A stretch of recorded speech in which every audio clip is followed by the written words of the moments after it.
All right, Keisuke. I want to ask you about artificial intelligence in education. Okay. You actually have told me multiple times you enjoy teaching. Yeah. And that you're not just a researcher. Mm-hmm. But I also know that you're an AI lover, at least in some ways. Yes. You Yeah. use the fancy version of ChatGPT.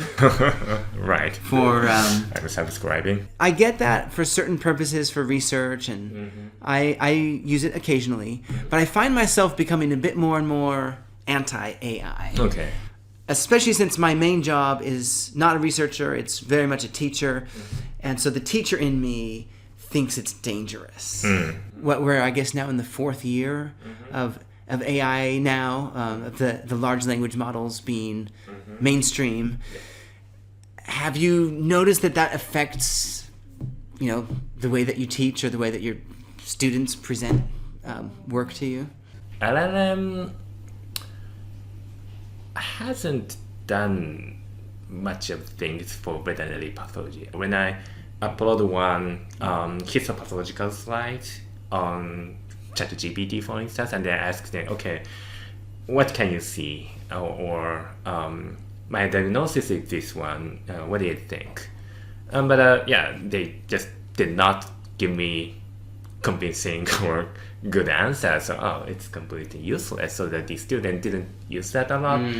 But recently, I also sometimes tell students to use ChatGPT to gather information on certain diseases if you want to learn new things.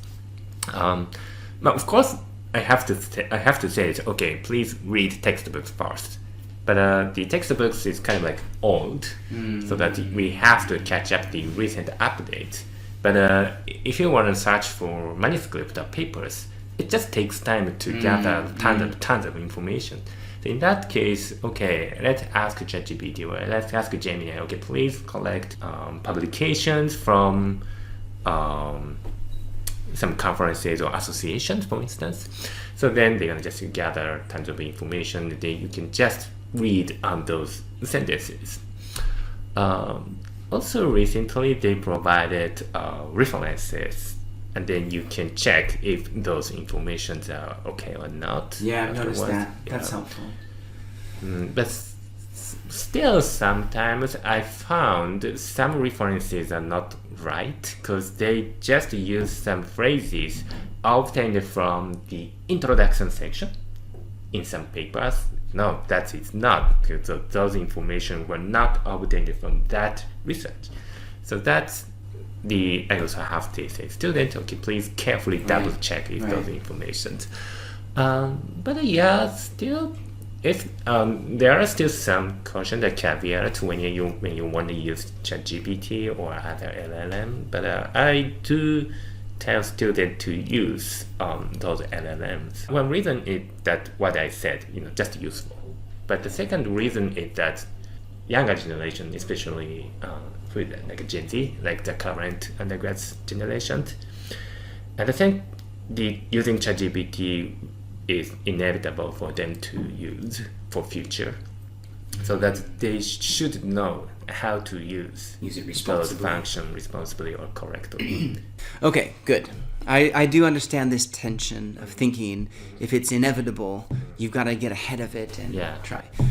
All right, I'm going to present to you the argument that I heard from a lecturer. I went to another university. Okay. His fundamental position is that using AI is dehumanizing. Oh, interesting. Yeah.